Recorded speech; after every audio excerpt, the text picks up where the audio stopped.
ሰላም ጤና ይስጥልኝ የአተም አካዳሚ ቲዩብ ተከታታዮች ዛሬ በሰባተኛው ምዕራፍ ኢንዲጂነስ ናውሌጅ ሲስተም እንደ ፕራክቲስ በሚል ተገናኝተናል ማለት ነው። እንግዲህ ከቻፕተር 1 እስከ ቻፕተር 6 ሰርተናል ባለፈው። ስለዚህ ዛሬ ደግሞ ቻፕተር 7 ኢንዲጂነስ ናውሌጅ ሲስተም እንደ ፕራክቲስ የሚለውን እንጀምራለን። እንግዲህ ኮርሱ አንትሮፖሎጂ ነው ለፍሬሽማን የሚዘጋጅ ኮርስ ነው። ሶ እንዳያችሁት ኮርሱ ሞጁላር ነው። ሞጁሉ በጣም ሰፊና ለማንበብ የሚያስጠላ አይነት ነው። ስለዚህ ከዛ ውስጥ ጠቃሚ የሆኑትን ፓወርፖይንቶች አዘጋጅተን ነው ያቀርብኩላችሁ ያለው። ስለዚህ ቪዲዮዎችን እንደተመቻችሁ በኮሜንታችሁ አጋርታችሁኛል። አሁንም ለሌሎች ጓደኞች እንዲደርስ ቪዲዮውን ሼር አድርጉት።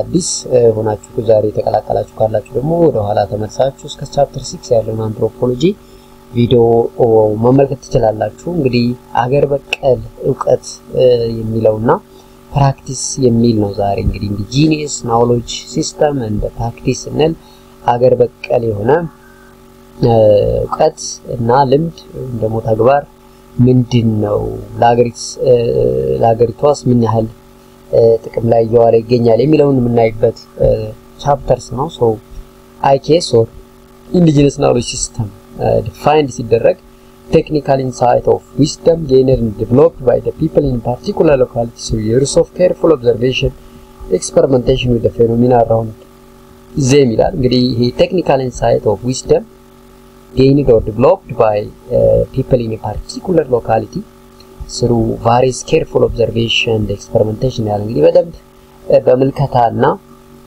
እንደውም ራሳቸው ምርምር የተነሳ አንድ አካባቢ ላይ የሚገኝ ጥበብ ወይም ዕውቀት ኢንዲጂነስ ናውሌጅ እንለዋለን ማለት ነው። accessible by recall and practice እንግዲህ በማስታወስ ወይም ደግሞ ፕራክቲስ በማድረግ የሚመጣ ዕውቀት ነው። this consists of ideas, customs, taboos, codes, institution, tool, technique, artifact, ritual, ceremony, folklore ነው በሙሉ እንግዲህ indigenous knowledge ናቸው ፕራክቲስ ናቸው ማለት ነው።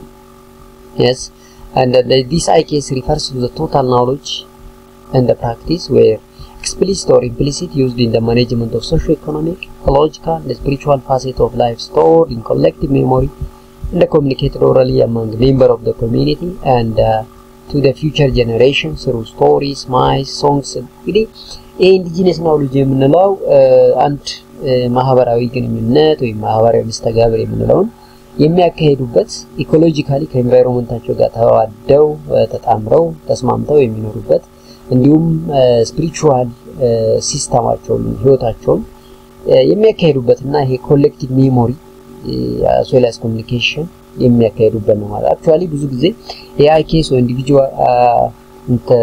ኢንዲጂነስ ናውሌጅ ሲስተም የምንለው ኦራሊ ነው የሚተላለፈው በታሪክ መልክ በመላምት መልክ በዘፈን መልክ ከአንዱ ጄነሬሽን ወደ የሚቀጥለው ጄነሬሽን የሚተላለፍ ነው። ብዙዎቹ ኦራሊ ናቸው የተጻፉ አይደሉም።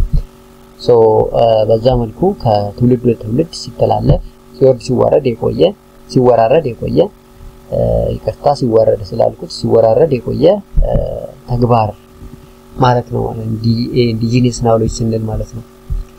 So indigenous people ስንል ደግሞ it is in international context while the term indigenous is understood mostly by Europeans as being similar or synonym to traditional or aboriginal African and Native American.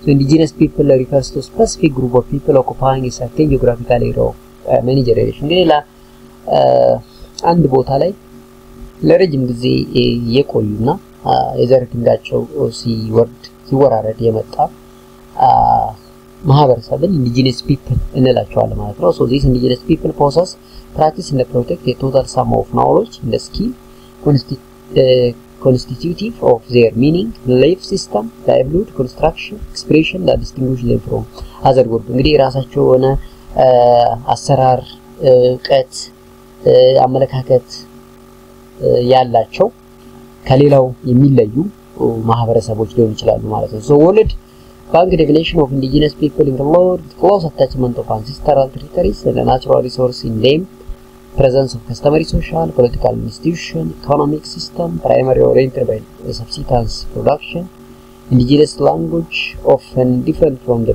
predominant language, and the self-identification by others as member of distinct cultural group. እንግዲህ የወርልድ ባንክ ወይም ደግሞ ወርልድ ባንክ ዲፋይን እንደሚያደርገው የዓለም ባንክ ማለት ነው ዲፋይን እንደሚያደርገው indigenous people የምንላቸው እንግዲህ የራሳቸው ancestral attachment ያላቸው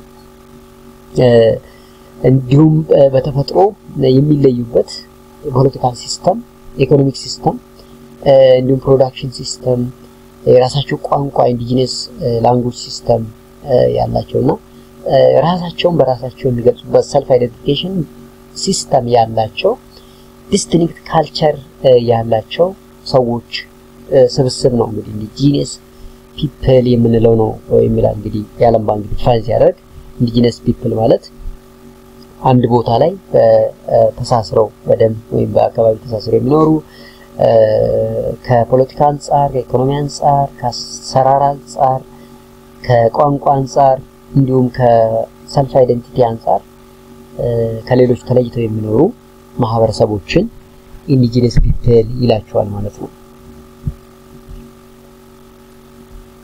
So being indigenous is about continuity of habitation, absurdity and often natural condition of the land. ከአንድ አካባቢ ላይ ከሚኖሩ የራሳቸው የሆነ መስተጋብር ያላቸው ሰዎችን indigenous እንላቸው። example like cosmology of native Hawaiian, the land is ancestor who gave birth to Hawaiian ይላል። The relationship to the land is the form of kinship ይላል። እንግዲህ ከመሬት ጋር ያላቸው ቁርኝነት ደግሞ በጣም ገራሚ የሆነ ነው እንደ ደም ትስስር የሚታይ ነው ማለት ነው። መሬት ሊወርስ የሚችለው የደም ትስስር ያለው ነው ተብሎ ይታመናል ነው። So academic definition of indigenous identity has elements living in traditional based cultures, having political economy prior to colonialism, the seeking to preserve cultural integrity in the present. እንግዲህ አካዳሚሻኖች ደግሞ ዲፋይን ሲያደርጉት indigenous የምንለው አይደንቲቲ ኤሌመንት ያላቸው ናቸው። ለምሳሌ living traditional based culture, having a political autonomy, ከኮሎናይዜሽን በፊት የራሳቸው አውቶኖሚ ያላቸው እንዲሁም ካልቸራል ኢንተግሬሽን ፕሪዘርቭ ለማድረግ የተቋቋሙ ማህበረሰቦች ናቸው ብሎ ያምናል indigenous people ማለት። So they also recognize the role of land to indigenous self-identification as indigenous peoples at the individual level and accept the community as their member ይላል። So የራሳቸው የሆነ አይደንቲቲ ያላቸው ናቸው። historical continuity in pre-colonial and the pre-settler society, strong link to territory surrounding natural resources. ከናቹራል ሪሶርስ ጋር ያላቸው ቁርኝነት በጣም ጠንከር ያለ ነው indigenous peoples ማለት ነው። historical continuity ያላቸው የመገለጫቸው ነው ማለት ነው according to academician. So distinct social, economic or political system አላቸው። languageቸው and cultural belief, formation of non-dominant group of society, resolve to maintain and produce their ancestral environment and the systems of distinct peoples. Regarding their number, it is estimated that there are approximately this much a million indigenous people live in 90 countries across the world ነው በአለም ላይ እና ሚሊዮን indigenous people አለ ተብሎ ይታሰባል። ኦልሞስት ወደ 90 ሀገሮች ላይ ማለት።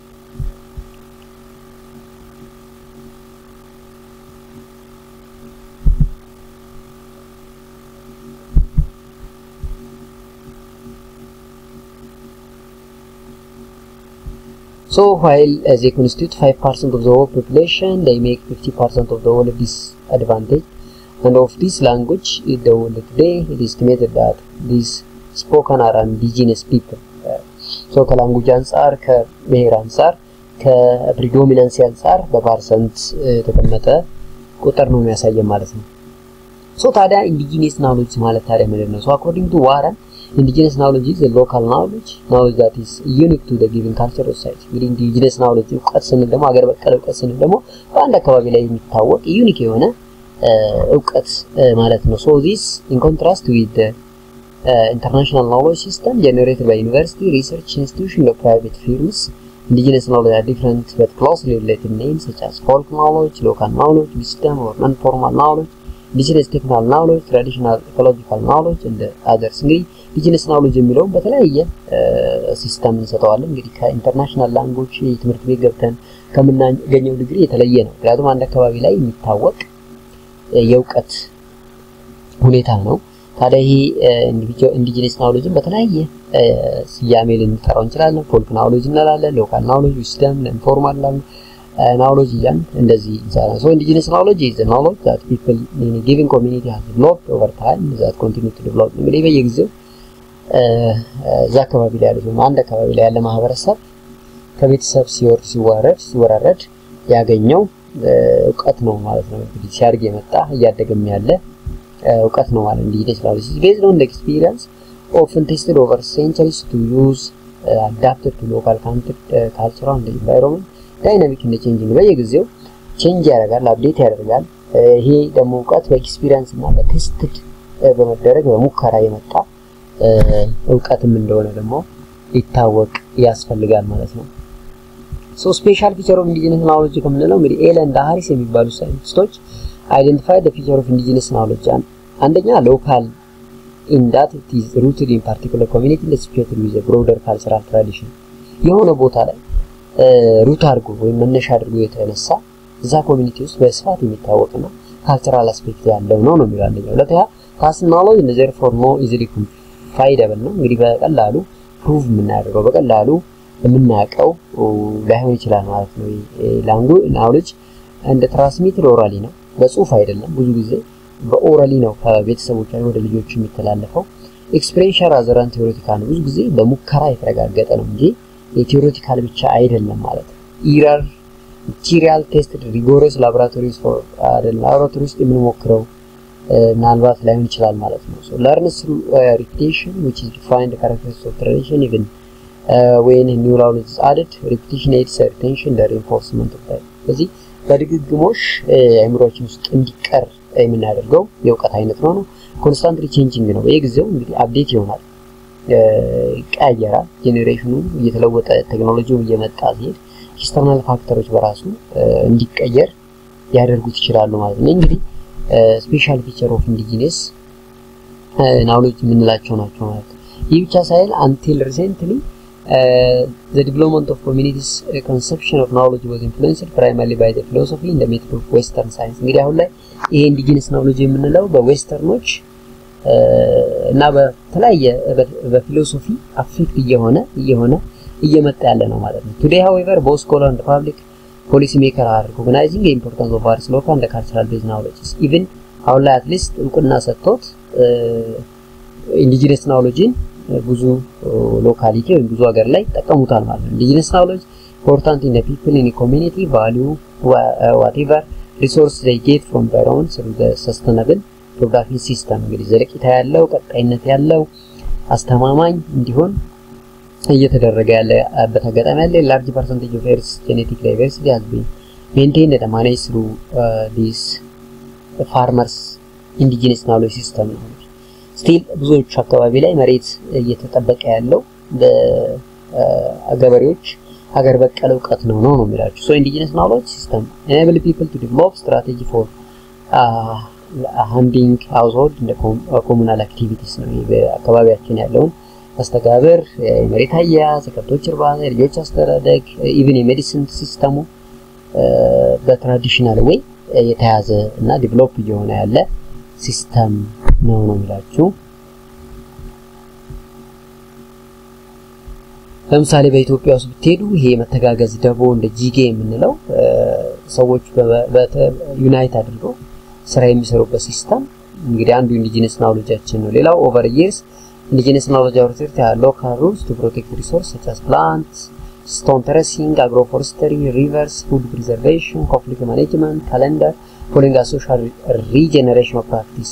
ይህ ብቻ ሳይሆን ደቦና ጂጌ ከዚህም በላይ አካባቢን የመጠበቅ ችግኞችን መሬትን ድልድይ በመስራት አግሮፎረስተሪያችን ይሄ ፉድ ፕሪዘርቬሽን ኢቭን ኮንፍሊክት ማኔጅ የምናደርግበት ጊዜ አቆጣጠሪያችን ሶይል ሪጀነሬሽን ፕራክቲስ ይሄ በሙሉ በኢንዲጂነስ ናውሌጅ ኦፍ ፋርመርስ የተያዘና ስቲል እየተጠቀምንበት ያለ ነው የኢንዲጂነስ ናውሎጂ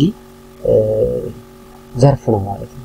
ሶ ይሄውላ ኢንዲጂነስ ናውሎጂ እንግዲህ indigenous knowledge is the key element of the social capital of the poor, their main asset to invest in the struggle for survival, produce food, provide shelter and achieve control of their own life. እንግዲህ የሶሻል ካፒታል እንግዲህ ማህበራዊ ግንኙነታቸው በተለይ ድሃዎችን የማገዝ በመተጋገዝ ስራ መስራት ቤት የመገንባት ምግብ የማከማቸት ይሄ ብዙ way of life-አቸውን sedentary life way of life-አቸውን የሚመሩበት አንዱ መካኒዝማችን ነው ማለት ነው። Instead of relying on imported western technology, people in developing nation can choose readily available indigenous knowledge or combine indigenous with western knowledge.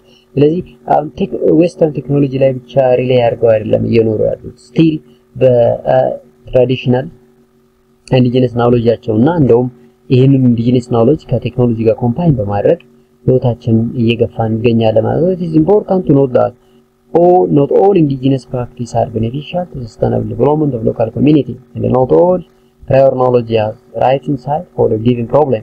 So እንግዲህ ሁሉም indigenous knowledge ጠቃሚ ናቸው አስፈላጊ ናቸው ወይም ደግሞ ሁሉንም ችግር ይፈታሉ ያን ግን እንዳልሆነ ታውቂ ያስፈልጋል። ታይፒካል ኤግዛምፕል አለ ፍላሽ እንደ ባርን አግሪካልቸር እንደ ፊሜል ሰርከምስቲሽን አለ ለምሳሌ ሴቶችን መገረዝ ማቃጠል ምናምን ሶስ አካባቢ ያሉት ባድ ሀቢቶች ናቸው። ስለዚህ አንዳንዶቹ ለቫልነራቢሊቲ የሚያጋልጡ ሀቢቶች ሊሆኑ ይችላሉ። አንዳንዶቹ ዕውቀቶች ምናልባት ከጥቅማቸው ይልቅ ጉዳታቸውን ሊያመዝን የሚችልበት አጋጣሚ እንዳለም ሊታወቅ ያስፈልጋል ማለት ነው።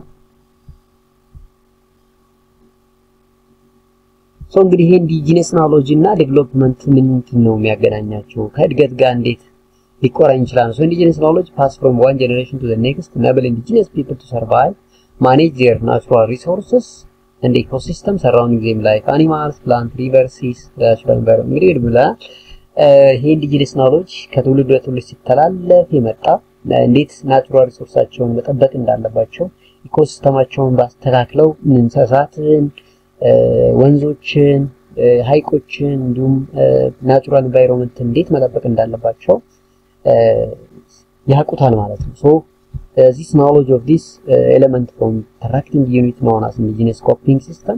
In other words, indigenous knowledge is relevant to development approaches such as agriculture, animal husbandry, traditional medicine, saving, credit, community development, poverty elevation, peaceful. ይሄ አሁን እንግዲህ ወደ ጤናውም ይገባል ማለት ነው። በባህላዊ ሕክምና ስቲል ነው እየተጠቀምንበት ያለነው ትራዲሽናል ሜዲሲን አንዱ የኢንዲጂነስ ናውሎጂ ነው።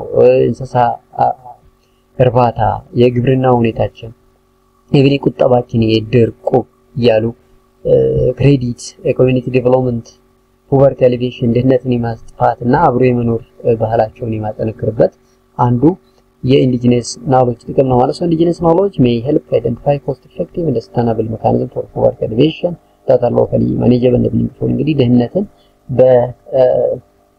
በኮስት ኢፌክቲቭ በሆነ ሁኔታ በመተጋገዝ ጠንክሮ በመስራት በጋራ በመስራት ለማሸነፍ የሚያደርጉበት ሂደት አንዱ ወሳኝ ለአሁንም ለሀገር እድገት ያበረከተ ያለው አስተዋጽኦ ወሳኝና ትልቅ እንደሆነ ማወቅ ያስፈልጋል። So many plants currently growing in wild and ancestral domain produce natural dye, fiber, detergent and natural oil. እንግዲህ ከተፈጥሮ ነው እንግዲህ ከእጽዋቶች አባቶቻችን ካቆዩት እጽዋቶች ናቸው ብዙ ቀለሞች የሚመረቱት ብዙ ፋይበር ብዙ ሳሙናዎች ዲተርጀንት እና ብዙ ኦይሎች እንደውም ናቹራል ኦይሎች የምንላቸው የራስ ዘይት ለምሳሌ ባህር ዛፍ ዘይት ለስቲል ለመድኃኒትነት እየተጠቀምንበት ያለ ነው።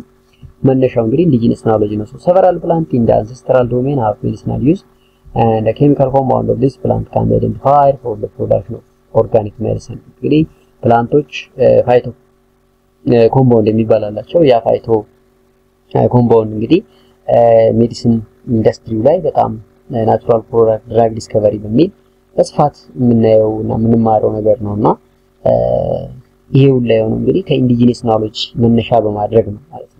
ሄርባል ሜዲሲኖች የምንላቸው የአበሻ መድኃኒት አዋቂዎች ከነሱ የመጣ ሲወራረድ የመጣ ዕውቀት ነው። according to the world development report knowledge not capital is a key sustainable social and economic development. እንግዲህ ዕውቀት ከካፒታል በተሻለ ለአንድ ሀገር እድገት መሰረት እንደሆነ ወርልድ ዴቨሎፕመንት ሪፖርት ያሳያል። Building a local knowledge, a basic component of any country's knowledge system, is first step to mobilize the capital, and the key factor in the development process is the involvement of those who possess indigenous knowledge. ስለዚህ እውቀት የመጀመሪያው ነው ማለት ነው። እውቀትን ሞባላይዝ በትክክል ካደረግን ካፒታል ጄነሬት ማድረግ ይቻላል። So, a study of 121 rural water projects in 49 countries found 70% succeeded when the intended beneficiary participated in the project design compared to 10 success rate among program where they did not run with it. በ21 ገጠራማ አካባቢ ላይ ውሃ ፕሮጀክት በተጠና 49 ሀገሮች ላይ 70% ስኬታማ የሚሆነው ያው ዲዛይን ላይ ፓርቲሲፔት ሲያደርጉ ነው ማለት ነው። እነሱ ወይም ደግሞ ዲዛይኑ ላይ ፓርቲሲፔት ካደረጉ ኢቭን ለዲዛይን ያውቃሉ ማለት ነው። እንግዲህ ፋሚሊዎቻችን preservation challenge and the limitation of indigenous knowledge ላይ እንግዲህ indigenous knowledge እንዴት ማቆየት እንችላለን? ቻሌንጁ ምንድነው? ሊሚቴሽንስ ምንድነው ነው የሚለው indigenous knowledge which are generally been passed from generation to generation by the word of mouth is in danger of being lost unless this formally documented and preserved. ያታውቃል ቤተሰብ ወደ ልጅ የሚተላለፈው ከጀነሬሽን ወደ ጀነሬሽን ተላልፈ የቆየው በጽሁፍ ሳይሆን በኦራሊ ነው። ይሄ ማለት ደግሞ እንግዲህ በአሁን ሰዓት ላይ እየጠፋ ያለበት አጋጣሚ ያለ ምክንያቱም ቀጣቸውን ሳያስተላልፉ ሊያልፉ ይችላሉና ያ ደግሞ ለኪሳራ ያደረገን ነው unless formally document ካላደረገን በቃ. So the loss of IQ would impoverish society because just the world needs a genetic diversity of species, the diversity of knowledge program, the rapid change in the way of life of local community are largely accounted for this loss of indigenous knowledge. ይሄ አሁን ላይ ብዙ urbanization የምንለው ነገር ይሄ ከተሜነቱ እየሰፋ ሲሄድ ገጠራማው አካባቢ ላይ ያለው ዕውቀት እየጠፋ ይሄዳል ማለት ነው። So younger generation underestimate the utility of IT system because influence of modern technology in education. እና አሁንም ያሁኑ ወጣት ደግሞ የበለጠ ወደ ቴክኖሎጂ ስለሚያደላ የሀገር በቀል ዕውቀት የምንለውን የመናቅ ነገር አለ። እሱ በራሱ ሌላ ቻሌንጅ ነው ማለት ነው። So since IK is essential to development, it must be gathered, organized, disseminated just like Western knowledge. እንግዲህ እንደማንኛውም Western knowledge, indigenous knowledge gathered መደረግ አለበት፣ develop well organized መደረግ አለበት። እንዲሁም ደግሞ ለተገቢው ጄነሬሽን disseminate ተደርጎ ዕውቀቱ ሊኖረን ያስፈልጋል ማለት ነው። So limitation ምንድነው እንግዲህ this is there is historical and contemporary evidence that indigenous people have also committed environments in through overgrazing, overhunting, over cultivation, over land ረጅም ጊዜ አሁን over hunting, over cultivation እና over grazing ለጎርፍ ወይም ደግሞ ለአደጋም ሲያጋልጥ ኖሯል ማለት ነው። አንዱ ጉዳቱ እሱ ነው። ሌላው practice based on example mistakenly false experimentation accurate information can be dangerous maybe even barrier of improving well-being of indigenous knowledge ላይ እንግዲህ አንዳንዴ ደግሞ እንሰራቸው ስህተቶች ይኖራሉ። false experimentation በደንብ ያልተጣራ መረጃ፣ ትክክለኛው ያልተጠና መድኃኒት ትራዲሽናል ሜዲሲኑ በተለይ እየሰጠን ለጉዳትም ደግሞ ልንዳረግ እንችላለን። erosion of indigenous knowledge system እንዴት ነው ታዲያ ይሄ indigenous knowledge ሊጠፋ almost with a danger የሚገባ ነው erosion. So recently the current rate of loss in IK is accelerating because of rapid population growth of international market, educational system, governmental degradation, environmental degradation, development process, projects such as dams, rapid modernization, and cultural homogenization. እንግዲህ እነኚህ indigenous knowledgeዎች አሁን በጣም አደጋ ውስጥ እየወደቁበት ካሉት ነገሮች አንዱ የፖፑሌሽን growth የምንለው ነው። ፈጣን እድገት እያየን ነው ያለነው በሰዎች ዘንድ የሰው ቁጥሮች በጣም እያደገ ነው ያለው። ይሄ በራሱ በተከፊል indigenous knowledge እንዲጠፋ ያደርጋል። በተለይ የትራዲሽናል ሜዲሲኑ ገጠራማው አካባቢ ላይ ያሉት ፕላንቶች ኔቸር ይጎዳ ያደርጋል።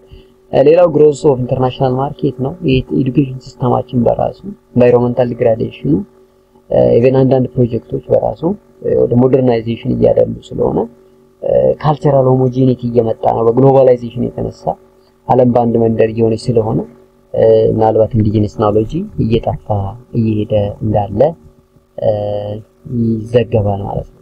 So the introduction of market-oriented agriculture and forestry practice focused on monocropping is associated with the loss of indigenous knowledge practice through loss in biodiversity and cultural diversity.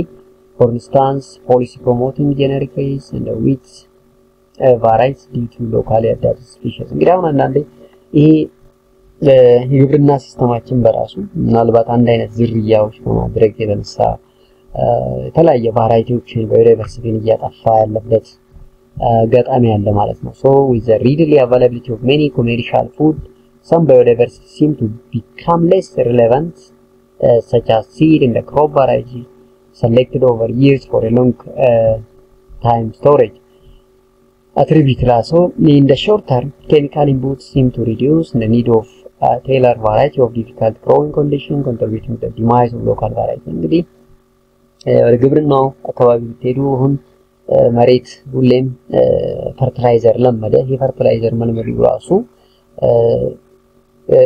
ቫራይቲ የሆኑ ክሮፖችን ለማምረት እስከምንቸገር ድረስ ነው። እንግዲህ ድሮ አባቶቻችን በከብቶች ፍግ መሬትን ያወፍራሉ። መሬትን አወፍረው የፈለጉትን ያህል ምርት ያገኙ ነበር። አሁን ላይ በሞደርን የተነሳ ዩሪያ ኦር ዳፕ ወይም ደግሞ ይሄ ፈርቲላይዘር ኢንዱስትሪው ኢቨን የመሬታችንን ባህሪ ራሱ እየለወጠብን እንዳለ ሊታወቅ ያስፈልጋል ማለት ነው።